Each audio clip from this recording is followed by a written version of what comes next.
Hello and welcome to the Dad and Buried podcast. My name is Mike, aka Dad and Buried. Sometimes I say Dad and Buried, aka Mike. I don't know what's better. I think it's Mike, aka Dad and Buried, but then that makes sense. It doesn't make sense because it's not the Mike podcast, is it? I think it's all pretty awful.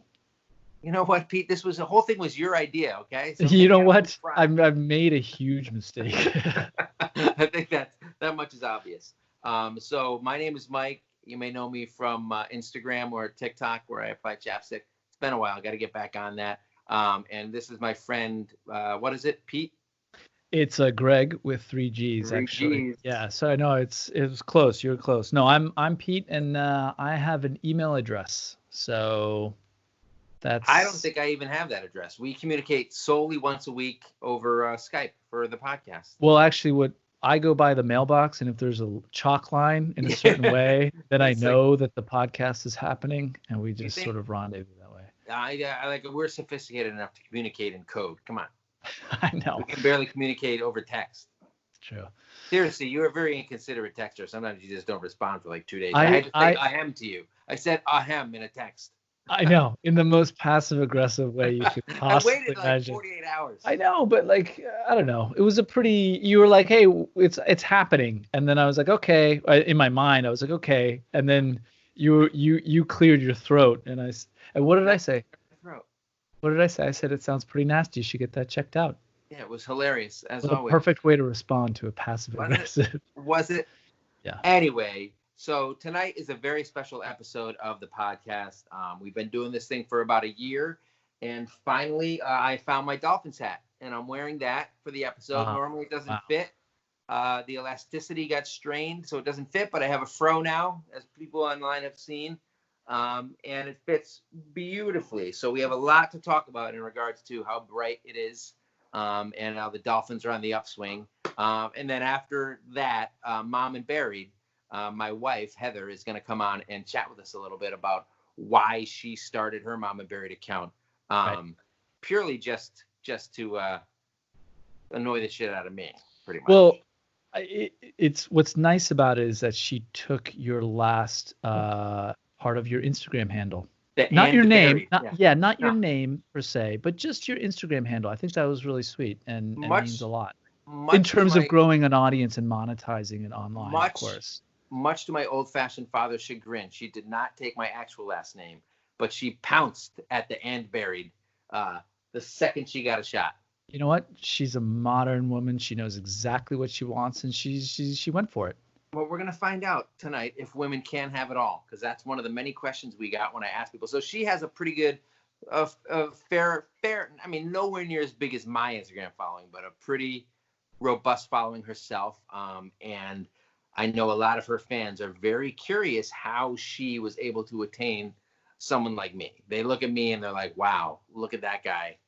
How did she land the whale? How did she land that prize? And you know what? I think the whale, a lot of people are using the term the whale. Yeah, I don't know. I know what you're doing and I don't like it. Okay. Anyway, we will find out how we ended up together. You obviously know her. Yes. We've met in person. You and I have even met in person a couple of times. Yes. And you know her. She loves your wife. She's lukewarm about you, which is pretty much how everyone feels about you, including your wife. That is also correct. But especially after 3 months together. When I asked her if she wanted to be on the show, she said that, I don't know, she's pretty busy. She's hard to get. And then she gave me shit and went on her Instagram and complained about the fact that it's been on for a year. We've never asked her. And then I said, well, I've been on for a year and you've never listened. And then things got ugly from there. And it's been kind of a cold war in the house for a few hours. And then it went straight to dishes and then, dinner. And then we argued over the way she loads the dishwasher, which is one of our main arguments because she's just terrible at it. But we got a bunch of questions from our listeners. Before we get to that, I want to thank everybody for listening. You can hear this on Apple and Spotify.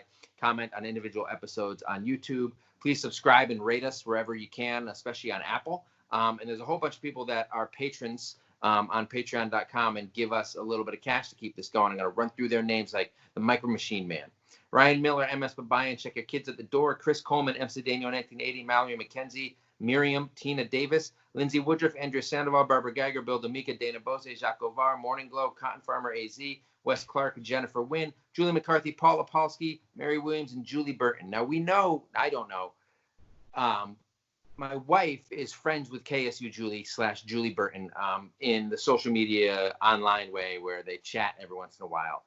We both know Julie McCarthy from old days, actually where we met. And neither of us really knows you very well because we both much prefer your wife. As your wife, I think much prefers mine to me. Let's be honest. Yeah, no, I'm really just a composite of sort of random bits of information that have been glued together in like a Max Headroom. Yeah, but like in sort of like a meat sack way. Yeah, a meat sack way. Yeah, who made my way onto sort of climbed out of the pool, the gene pool. I feel like referring to yourself as a meat sack is worse than referring to me as a whale. Yeah, I did that for you, buddy. I forgive you. Okay, good. Thank you. All right, so we'll be right back with the meat sack that I married, MomBuried, to chat about how that happened and answer some of the questions you guys had about our relationship, what she's up to. These days with COVID, she had Corona. Maybe she has some things to say. We'll find out right after this.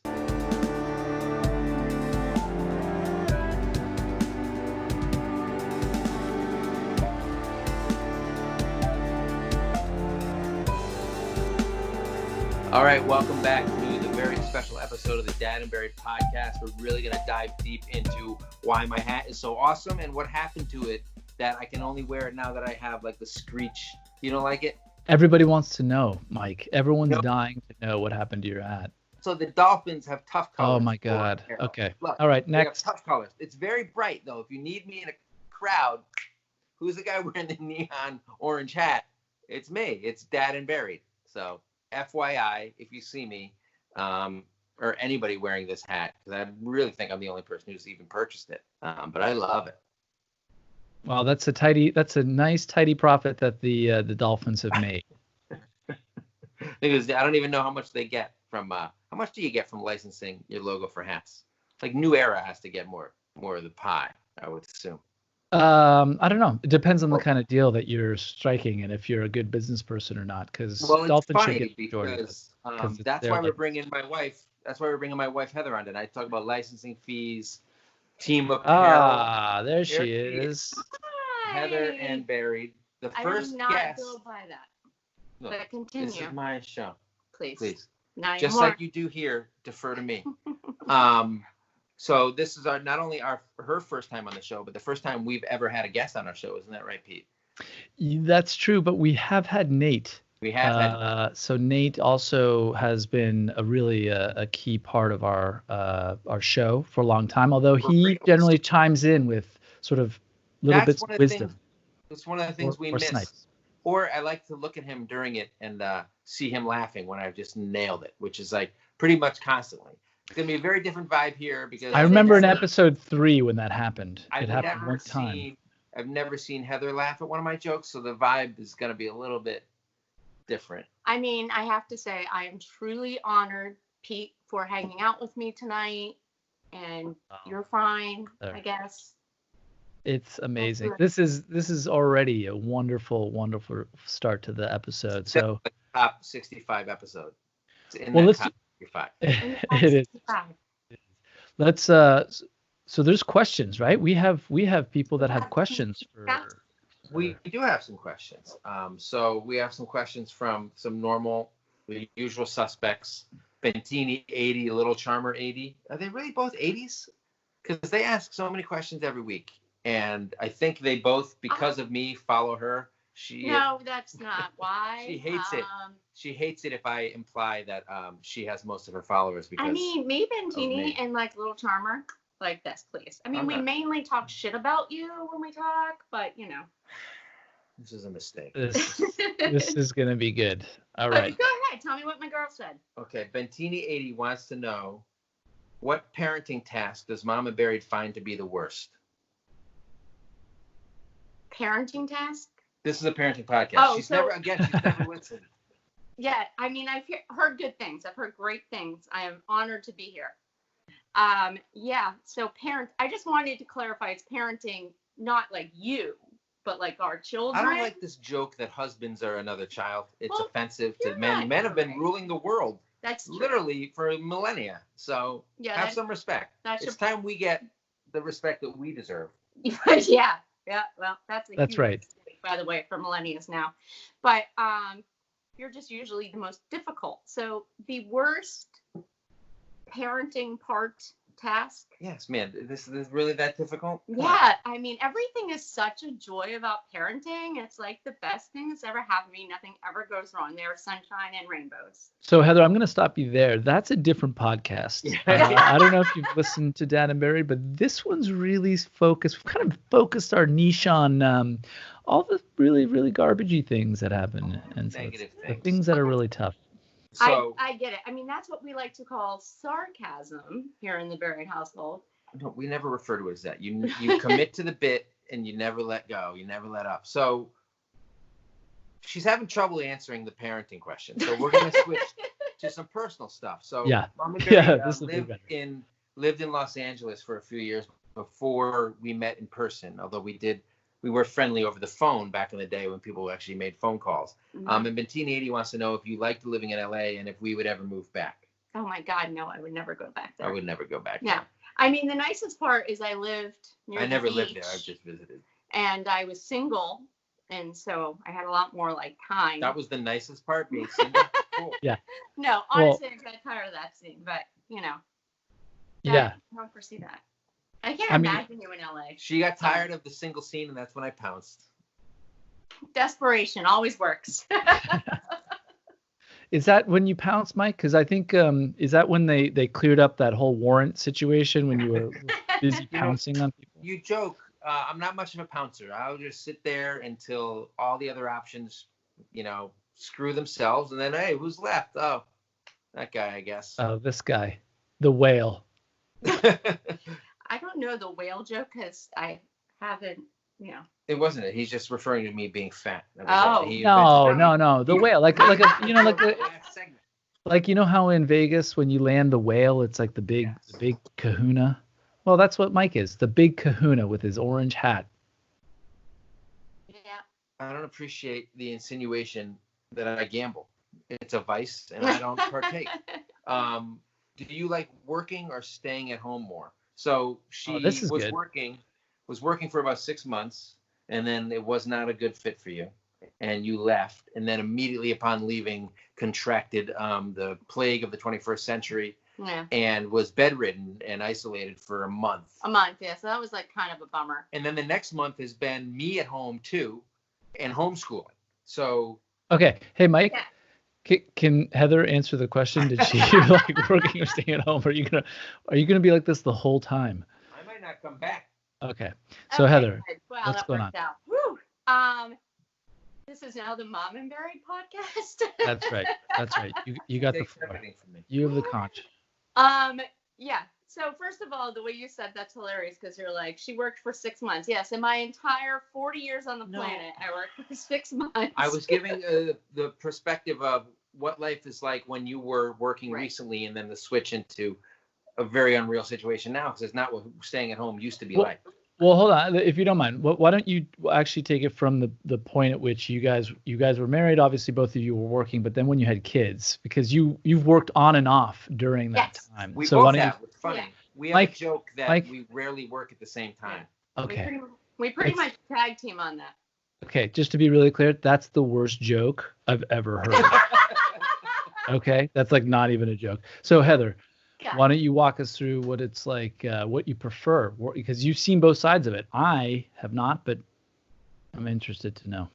I don't know. Like, I think that my favorite is kind of a hybrid, because I've also done work from home. And when you can land a gig that's work from home that actually pays enough that your kid isn't like on your face while you're working from home, that's really the best one, where you can have like a sitter or someone or nanny or something, or where daycare. Like, you're having a little bit of both, right? Best of both worlds. But you can also be like, okay, now just get the fuck out of my face for a bit. I have work to do. So that's my favorite. When did that happen? Was that when you guys were in North Carolina? when we came back? When we came back, because I actually worked remotely with that job for a couple of Okay. years. And then I've done some freelance stuff on and off. But yeah, that was actually kind of the best part, I would say. I like a little bit of both. But so what the basically having a few hours of solid focus time followed by being able to kind of be at home and then make lunch or whatever, like you just love making them. Yeah, it's really I don't know why I said lunch. I said lunch because that's all I've been doing for the last 3 months. So No, the best part of my days when I do that are, the walk to the daycare, the walk back from the daycare. I want to magical memories. I want to make it clear that I much prefer working outside of the home, in case anyone wasn't sure. And good news, we also prefer him working outside of the home. Yes. Shit on my episode. Now that's coming up. So that's episode 70. That's coming up. Woo! I'm going to tune in for that one. So Holly Matsuka has, I'm going to skip that. We'll get back to that. So we're going to do Freddie Heather Cook, who comments a bunch on Facebook, she says, have y'all Love y'all. ever been recognized in the wild? Have you? I have. Oh, yes. I was at Moulin Rouge not even that long after I started this, and someone got super excited in line, and it made me very uncomfortable. But also, we've almost become like internet friends. You're now. referring to Moulin Rouge, the Broadway play, not yes. Moulin Rouge, the worst film that has ever been created. Which I do enjoy, but I love, and Pete knows, I love me a musical. I love me some Broadway. So, I found a fellow person there. And then we've had moments. I mean, you have. But hold on. So someone recognized you and then you became friends with that person? No, friendly the way we are. Oh my God, there are stalkers everywhere. Like going, yes, I knew it. I've been recognized like 3 times ever. It's always weird. More than that. Well, there's a couple of the times it was with me. I was like, hey, Mike, I'm over here. Yeah, right. Yeah. I can see you. We got to go. Yeah. Oh, and on the subway, I think I was like in costume for something. This is starting to sound really weird. And so it's like, it was like Halloween. It was like, I thought that was you, and they like DM'd later. What's weirder, being approached in person or when someone sees you but tells you after the fact on a DM?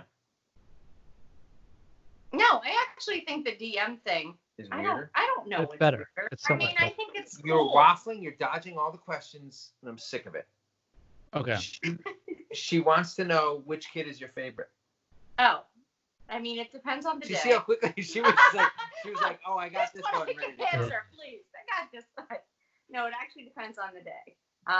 Detective Mind's our first one. Like, we kind of bond because we've been together. He's been my number one. He's been there a long time. We have a lot in common. But then also, like other people in our family, he can be very difficult. Like other people in our, you know what? No. And obviously, myself, I presume sometimes I'm difficult, like once every year. So right fucking now. How about that? So obviously, yes, we the younger kid is a little bit easier at times, but that's just because he doesn't have like his thoughts of his own yet too much. Oh yeah. Well, that whoever's kid's easier. like, the favorite one for me is always who's ever easier. So it goes day by day. Yeah, it always varies, but the little one is right now just pretty much, joy most of the time. But sometimes he shits his pants. So. But he does shit his pants more than anyone else in the family. Did you by a very small margin, right? Mike? Small margin. Like really, Not the much. data. When you look at the data, it's just Once the again, shitting of the pants is very. Yeah. I know what you're implying, and I don't like it. She asks, did you low-key love being quarantined alone for COVID? Was it self-isolation? Did you find it fun at all? Gotta get serious on that one. It's the most horrible fucking disease, and I was considered a moderate case. So no, everything was horrible about it. Yeah, you couldn't even enjoy having some time alone and being waited on hand and foot because you were in such agony. Waited on because for the soup I would eat every 3 days because that's what I could hold down. Stuff like that. It was magical for someone to feed me soup. And just the exhaustion. I slept literally 18 hours a day for a good portion of that time, which it's not as fun as you think. You'd be surprised. The one thing that I mean, it's amazing. I'm so glad that you're better. But the one thing that's really amazing to me is that in your particular experience, it only lasted 3 days. but you stayed quarantined for 2 months, which I think was actually a really smart strategy to just constantly like. And I remember Mike walked in on you one time and was like, and you had a Zoom party going on, and then immediately slammed the laptop down, got into the bed, and was like, "I'm cold. I need some soup." Cool, Right. Yeah. I mean, the minute I started like drunk dialing your wife, and us just like having having a gab fest. A gab fest. Yeah. I knew that was a mistake. It would get back to me. You know what? It was, if only Mike had just didn't pursue his line of questioning of like, "Why are you cold?" That's not one of the symptoms. Yeah, I did do a lot of research. As always, very prepared.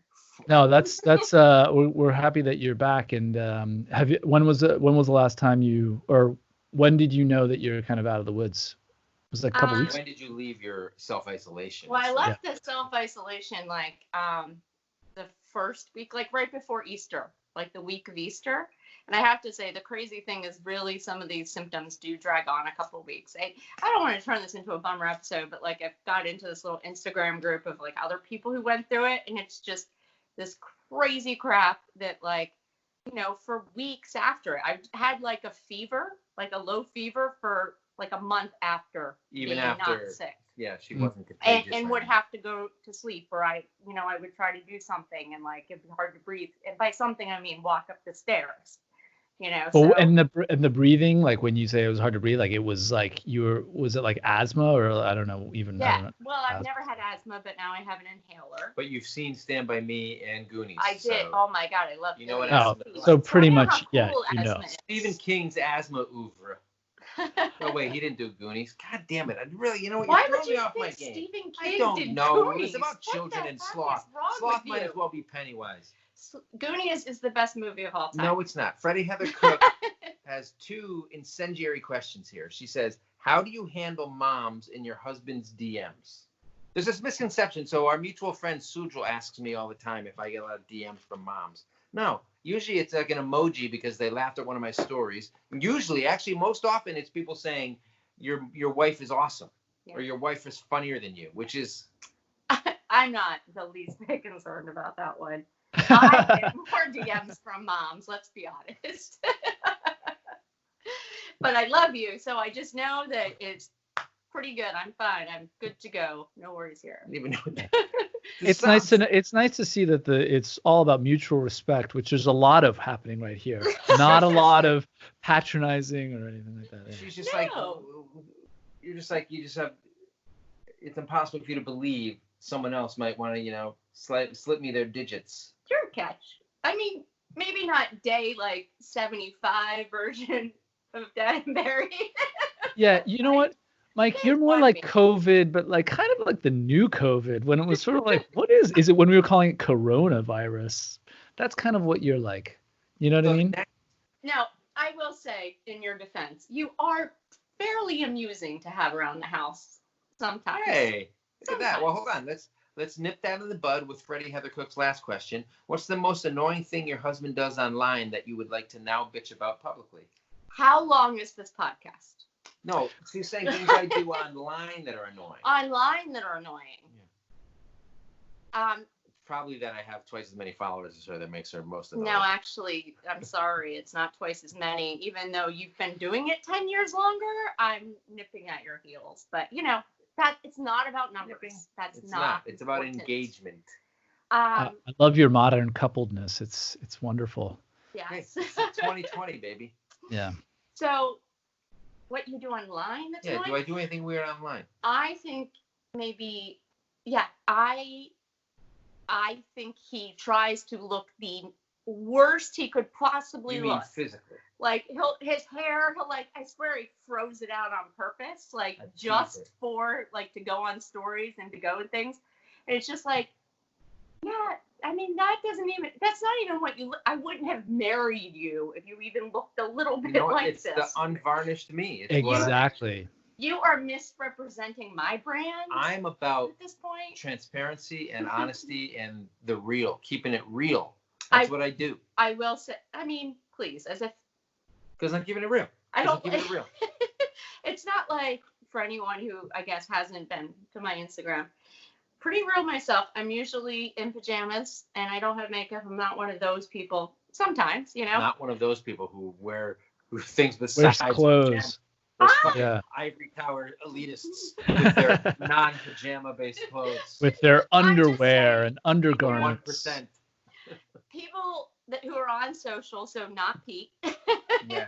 know that there are definitely tons of mom accounts that are polished and like act like everything's so freaking awesome. We don't interact with those. We have our own groups. It's literally why you were doing Mom&Buried for how many years before I even he used to put my first family, I did it for a while, and then when I got rid of them and started my second after the upgrade.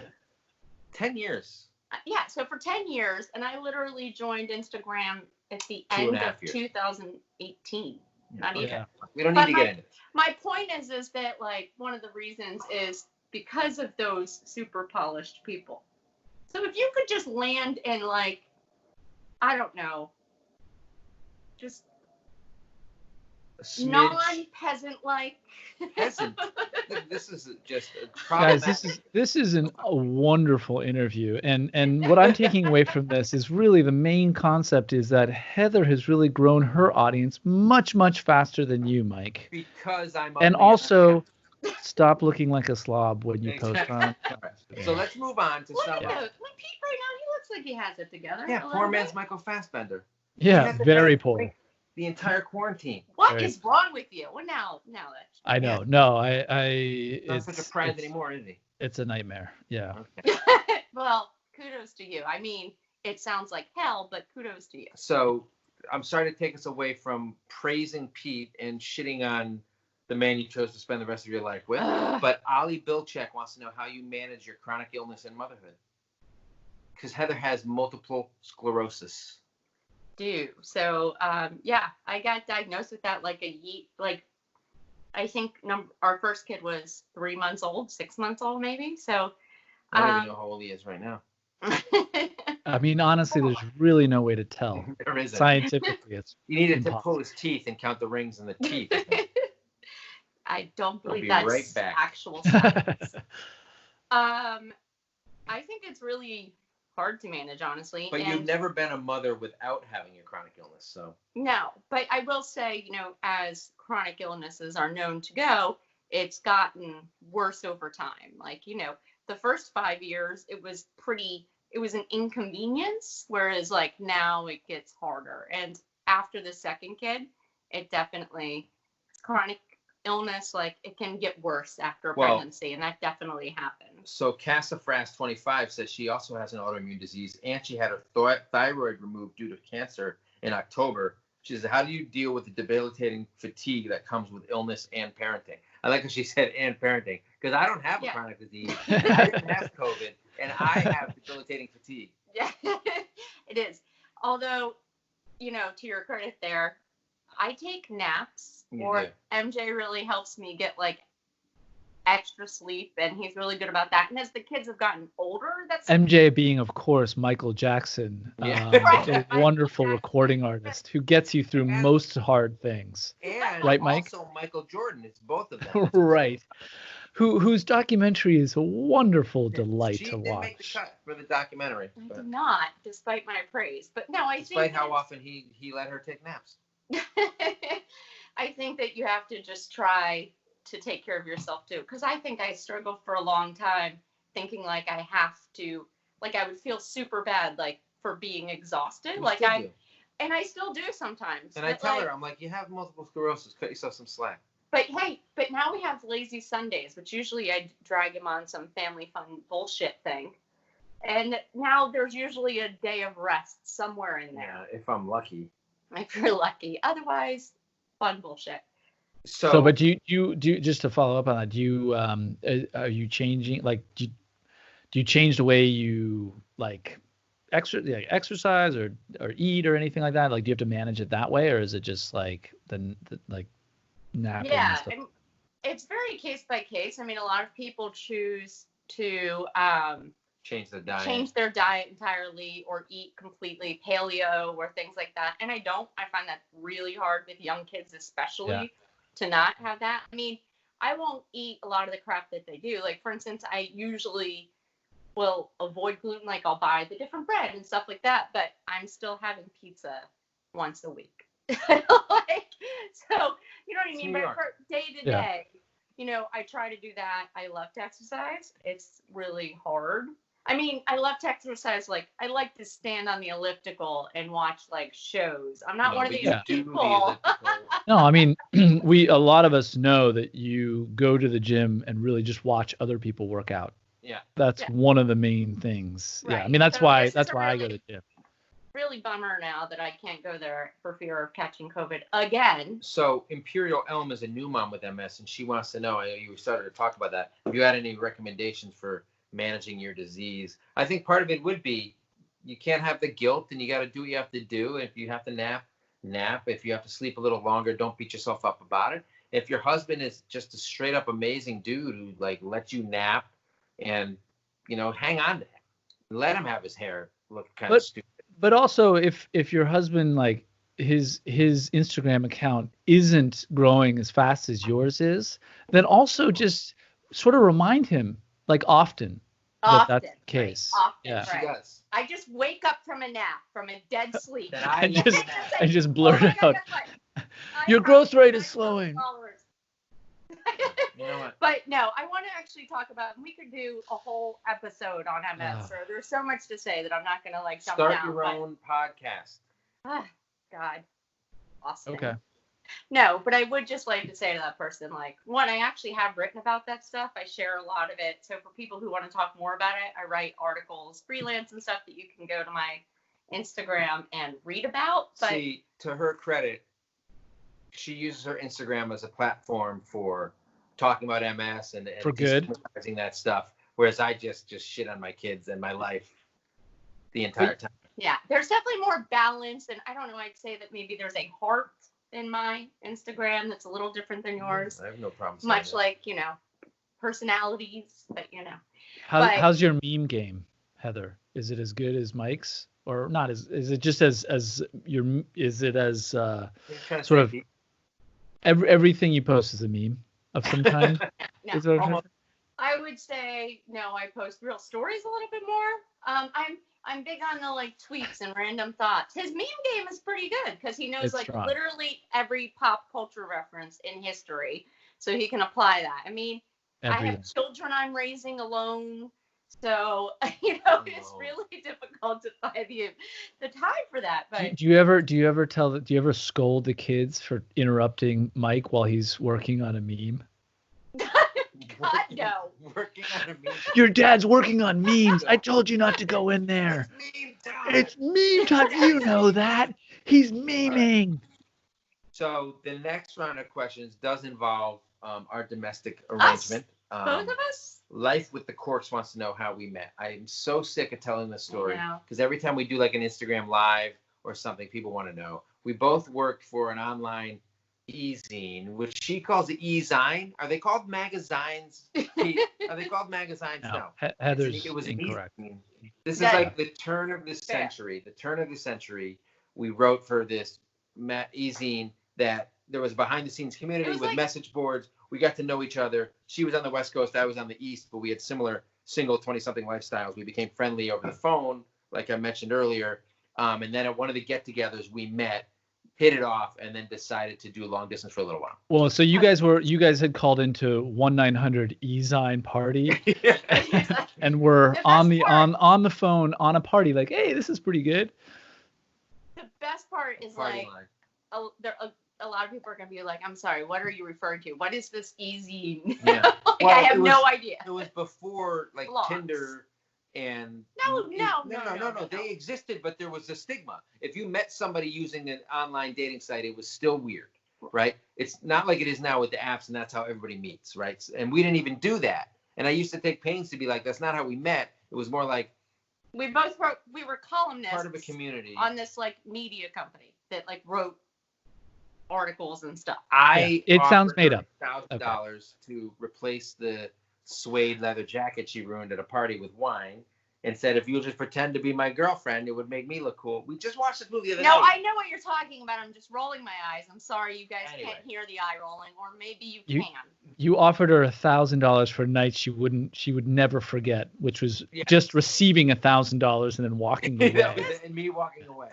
Pete, do you have any idea what he's talking about? No, of course he does not. No, he it's doesn't a know the movie. Can't Buy Me Love. I was assuming it had something to do with Louis Gossett Jr., but that's Iron Eagle, you piece of shit. Easy. So as well you shall. No.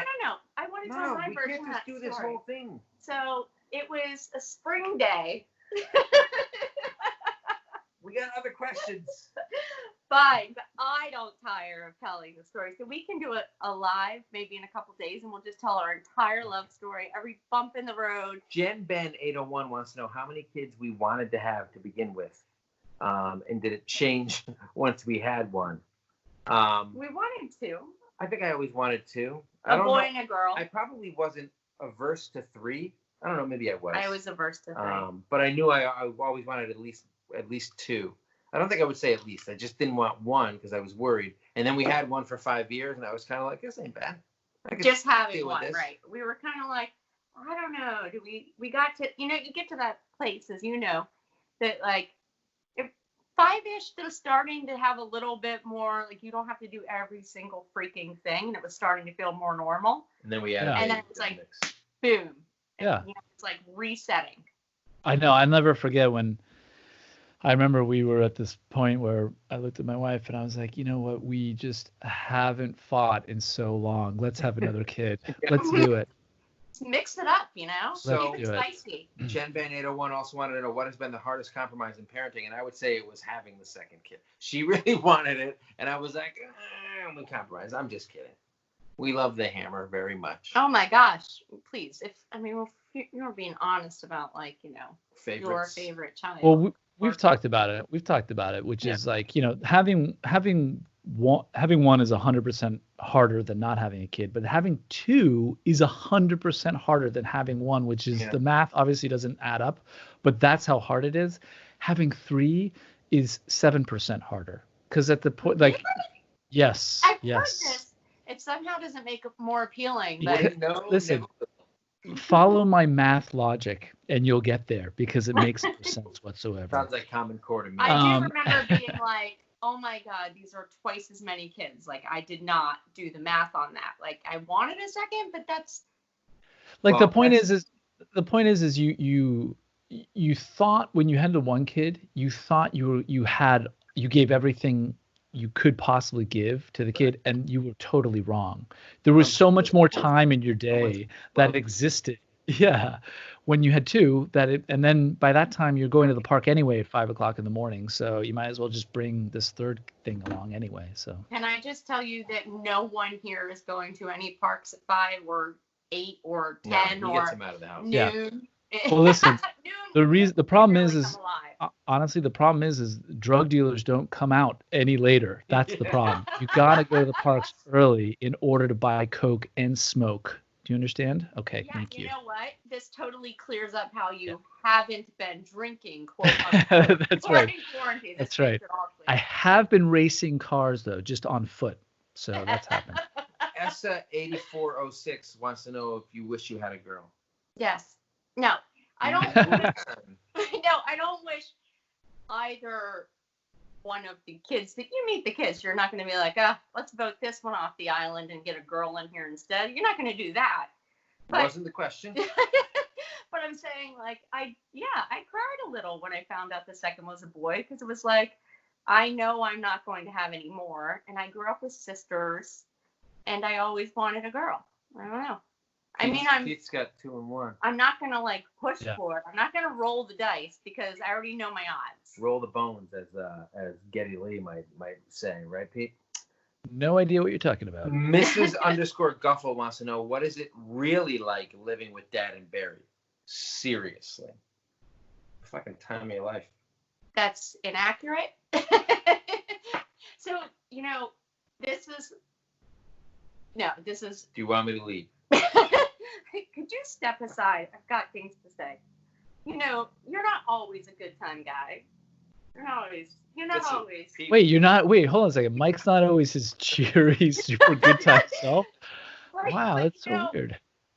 So his cynicism is a laugh riot sometimes. Frankly, one of the things that attracted me to him immediately. But it's not like always delightful. You're not always delightful. She didn't realize she's signing up for a full 4D experience, nonstop, 24/7, balls to the wall. So when cynicism gets that's I don't know. That's an sounds image. Cool, but it does sound cool. When you give me crap for not listening to the Dad and Barry podcast, which admittedly I do not. I've listened to some clips.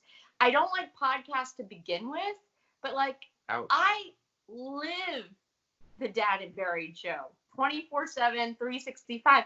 I don't need, I've seen all the takes. I don't need, I've seen the stuff that would never make it on air because, frankly, it's not that entertaining. Oh, I thought you were going to say a lot of racist stuff. No, that's true. So Little Tremor 80 has some specific questions. So this is the other woman who always said she's in England, I believe, in Nottingham Forest. Wow. And by the way, Mike, very good pronunciation. I'm glad you didn't say Nottingham. That's a horrible mistake. I've seen Robin Hood, Prince of Thieves 30 times. Anyway, she wants to know who is really in charge. I don't know. The kids, let's be honest. Who drinks more? Well, I think I drink more consistently, but when she drinks, it's like a martini. So, but usually for starters, and then it kind of builds the courses as you go. That makes. The thing is most of the time we have a martini, it'll be like Friday. Most of the time, it'll be like a Friday night. We're sitting down to watch like a movie with the kids. It takes 3 hours to drink the martini. You're still dealing with their BS. So it's not as if you're chugging it. I'm going to go check on him, so you read the next one. I wish I could chug martinis more often, but you want to make me a martini? No. So let's see. So I am still standing. Wants to know who cooks the most. By far me, because we would like to, I don't know, live and have nutrients as opposed to just have nutrients and also not like that. He's a horrible cook. Absolutely horrible cook. He can make like the tacos that you get in like the Ortega kits and like frozen pizzas. I've seen him burn soup. It's really next level. So definitely me. Nice. And I've been doing that a lot on, I don't know, have you guys been like, I assume cooking more at home, although I know your wife's like a really good cook. She seems to like have her shit together. Yeah. She's, we've been cooking a lot actually. We've, we didn't really order out that much to begin with, but, we've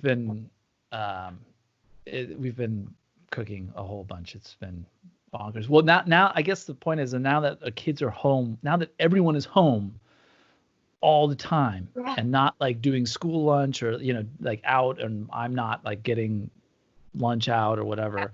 It just seems that we're just crushing food like left and right. You know what I mean? Like we go to the grocery store, it's like huge runs and at least once a week. Yeah, no, Dad and Barry went recently because he's been doing the grocery store runs since I am higher risk, and he spends like $300 and some. He's like, so that'll be a few weeks. I'm like, you dumb bastard. Yeah. What question is this? We went off book now. The question was, who's a dumb bastard? Where were we here? Well, we're kind of bouncing around, but actually, I think we should go back to Little Charmer 80 because she had a few more questions. I think this is an interesting one. We talked about this in a whole episode, but she wants to know: do you ever disagree about parenting tactics? All the time. That's not all the time. Do you think? I don't know. Did you hear the question? I need to get the plug. Answer it. I don't know. I think that.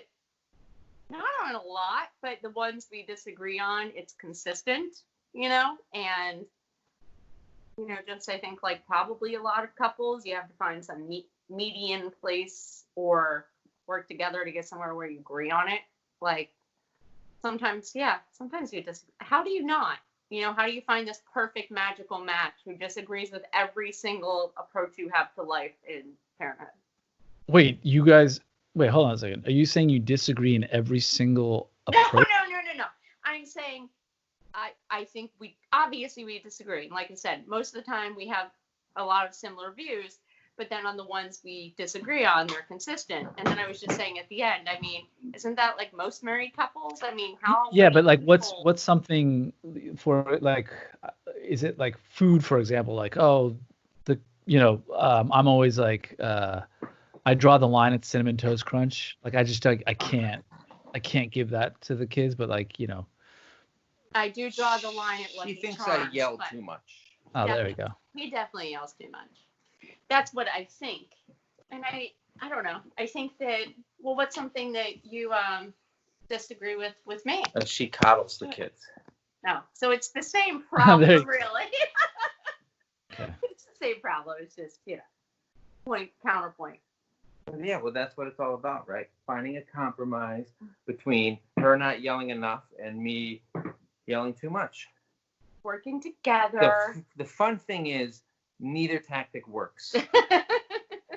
What a wonderful sort of paradigm you guys just have going on. We all have going on. When I say you guys, I mean us. We all collectively have it going on. Nobody knows what they're doing. We're all giving it a go. Yeah. Jules, JEWLZ 1108 wants to know if there's anything I've ever said that made you really go nuts. Probably when I said the only reason she has 90,000 Instagram followers is because I have so many more beforehand. It's just legitimately. No. I'm actually angry about something else. I'm turning angry right now about something else. Sorry, I was in my own place. No, I'm not worried about that because I know I'm better than you in every single way. But one thing that I would say, I think that this is very popular with like moms and wives and women in general. Like, calm down. So that literally anything. Relax. When you say relax. Relax. Yeah. China. Any of those things. And I'll post about that on my page, and literally every other woman go fucking nuts, because as well they should. Do you ever tell your wife to calm down or relax? I did that once, and as you know, now I don't actually have a kidney anymore. Yeah. I think that sounds just and fair. Not a judge from the land would convict you. And it was quick though. I got to be honest with you. I didn't see it coming. It was sort of like Aliens, where like just the thing went right through, and then it's gone. Kidney's gone. But you knew never to tell her to calm down or relax. And I made a mental note. I said, no, okay, mental note. Don't. Hey, lesson learned. Go Outside Kids wants to know if, aside from the West Coast, have we ever been to other parts of Canada? Which is kind of a weird question. I've never been to the West Coast of Canada except for outside of Calgary. We went to Fernie. You've been to Vancouver. Well, I did this road trip from Calgary to Vancouver, which honestly, it was so freaking beautiful. I was not expecting that. I've been to Toronto a couple of times. We went to Montreal and Quebec City once. It was lovely. Love Quebec City. I've been there a few times. I love that too. Yeah, there's some beautiful places. If you like Quebec City, then you're going to love Buffalo. Also, Rochester. I used to travel for work, and I have gotten to go to both of those places a couple times. I mean, a delight. The wings in Buffalo, though. The wings, though, yeah. I'm still standing. Wants to know who cooks the most. Do you? We covered that, and what an absolute horrible cook you are. That's why I said, what question are we on? And you didn't tell me the answer. You guys, it's your show. Get it together. I leave for 5 minutes and the thing goes to fucking shit. Amy _Brinsco wants to know if there are any topics that are off limits to the two of us. So Pete and I have done some sensitive. Oh, you mean you and I? I don't know. No, between you and I, Mike. She wants to know. I don't know if she means like stuff we won't talk about on social media or stuff that we won't use in fights against each other. That makes more sense, right? On social media? Because people have definitely DM'd me and said stuff, asked.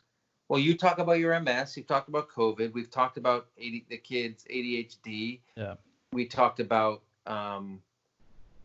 vaccinations. Or do they mean like when we talk shit about each other? Is there anything that we won't do? She clearly. I mean, look, I'm just gonna jump in here. I mean, Heather, I know we all, like, because we're friends, we know that whenever you talk about Mike's LARPing, It really is too. It's like a bridge too far. No, It's live action role playing. When Mike you will never take it from me. Because remember that one time when you said this is a real sword and you just lost it? We were at your son's party, and then you said this is a real sword and that would have caused so much damage, and everyone was like, Mike, it's okay. Come back to us. I feel like no one's paid attention here because I would be kind of into that. Yeah. Like, you've been to my son's parties. They are like over the top, thematic. He's always involved. I mean, that would be low on the list. Maybe not low but it would not be the top concern. I mean, LARP your ass off. Hey, there you go. That's a bumper so there's one more serious question I wanted to get to. Holly Matsuka from Facebook said she'd love your perspective on raising a son with ADHD. She has an 8-year-old with ADHD and a 2-year-old son. She has almost the same ages as we have. To add to the madness, my husband has severe anxiety and depression. How do we stay on the same parenting front when it comes to praise and discipline? She praises and I discipline, pretty much. And then she says she tries not to sweat the small things, but her husband gets mad over simple things. Sounds similar. Did I write this? Is this me? And it ends up being a dumpster fire of attitudes where I end up feeling like the enemy. Interesting. How do you solve it? I mean, solve it, please. Look, first of all, little gray goose, couple rocks, shaken. A lot of gray. We've talked about the martinis, right? We've covered that. Yeah, little martinis. No, I mean, I think that sometimes, and I'll be frank, like, and you know this, that like sometimes I'll feel like a referee, and that's hard, especially right now with my oldest. And then I'm like, so now I'm dealing with both of your bullshit, and like that is overwhelming because sometimes it is a lot. The audacity. If everyone around you is yelling and you don't feel like that's the way to go, not to say that I don't yell. I mean, if anyone who thinks, every once in a while. Oh my God! And when I do, the difference like Hiroshima. It is epic. I mean, and I'm. I think I discipline, but I believe in the idea, especially with ADHD She kids, spends more time disciplining me than she does disciplining the kids.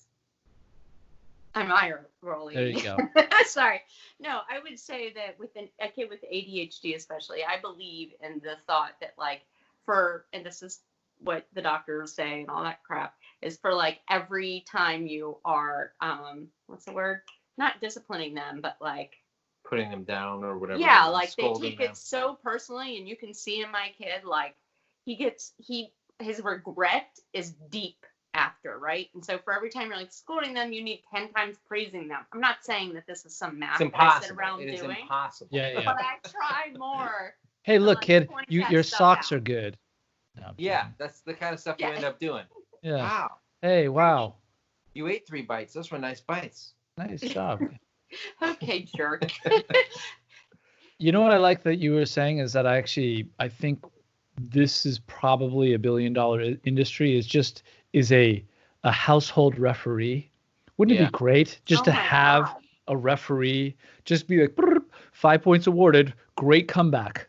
You know what I mean? Like, wait, 25 you get points credit for comebacks because then I'm dominating. No, I'm saying you can, for example, my 8-year-old, 2 points awarded, amazing burn on your dad. And then I'll be like, 5 points deducted. And you're like, what? Get this referee out of here. 5 points to get deducted. I like it because I do think that Detective Munch is pretty witty and like, he should get, his friends were getting into that like sick burn. Some sick burns. I don't know where he learns this stuff. Like you, Pete, 90% of his jokes are about me being fat. Oh, that is not true. I think I'm in like the 35 to 40 percentile at most. Come on. Is that like a recent problem you guys are happening? Let's talk about you guys. I just started it tonight. It has been 90% tonight. That's true. She's never listened to the show, so she doesn't realize us arguing is the backbone of it. Your relationship. He has a vomit bowl. His favorite movie is I Am Legend. Yeah, and I only watch it while holding my vomit bowl. Because you'd have to. I've heard about the Heather, remember that time you came over for a barbecue? That salad bowl? No. That was it. That was it. let's be honest, I didn't eat the salad. Yeah. I just drank the booze and whatever kind of carb was laying around. So look, I don't know about you guys, but I thought this went really poorly, and I don't think we should have Heather back on the show. I'm sorry, Mom&Buried. We do use real names here sometimes. We should have told you that to begin with. Yeah, great. Now you've outed me. Her name's Heather. Find her, go dox her. Let's put her back in. She was our first guest, potentially our last guest. Who knows? Let's see. Let's see what the people have to say. Yeah, and if we do have her back again, I think we wouldn't have to do this BS introduction thing. She could chime in on any real issues we're having. Maybe, Pete, you can be the ref for our marriage the next time we come on and for our parenting. 2 points awarded. 1 point deducted. Therapy is really expensive these days, so we could just do this on air. That should work out. Everything would be great. Everyone will love listening to that. Before we go, we had one comment on last week's episode about the talk, and this is from our mutual friend Julie McCarthy, who says used to go to Renaissance fairs, speaking of LARPing, and would dress as a maiden and sell her handmade jewelry. Anyway, she says a friend's 3-year-old daughter caught her stepping out of the shower and asked her why her giny was furry.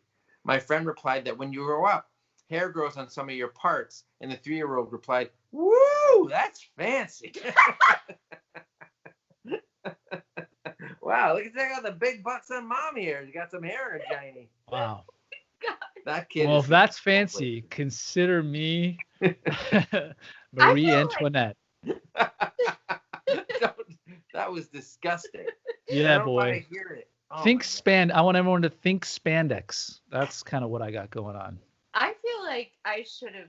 What on earth was your topic last week? The sex talk. We gave it on Mother's Day. Okay. Well, that does make sense. Detective Munch did not refer to it as the giny. He referred to it as the hairy hole. So we have some teaching to do, and we're going to go head off and do that. You can, if you enjoyed this episode or you want to hear more, you can go to iTunes or Apple, Spotify, Stitcher, anywhere you get your podcast. You can watch us. You can see what she looks like. You can see my magnificent Dolphins hat on YouTube and leave individual comments on those episodes. You can subscribe and review on Apple. We need those 5 stars. You can go to Patreon and give us some money. Show up at our apartments. And apparently you can. With a mask. Yeah, exactly. With a mask and gloves only. And please bring alcohol. But guys, and preferably rope and some duct tape. Things are getting weird now. They always do. Yeah, that makes sense. Thanks for being on, Heather. I hope you'll actually listen to an episode now. Jesus. I'll listen to this one. This guest sounds fantastic. I can't wait to check it out. Thanks for having me, guys, though. Thanks, Heather. Thanks, guys. We'll see you next Pete. week. It was nice seeing you, Pete. Good seeing you as always. See you next week. Bye. All right. What another great ending. We're really good at endings. We always. It's the worst. It's over. I'll add something. It keeps. It is horrible. It'll go on for like 20 minutes. Yeah. It got weird. All right.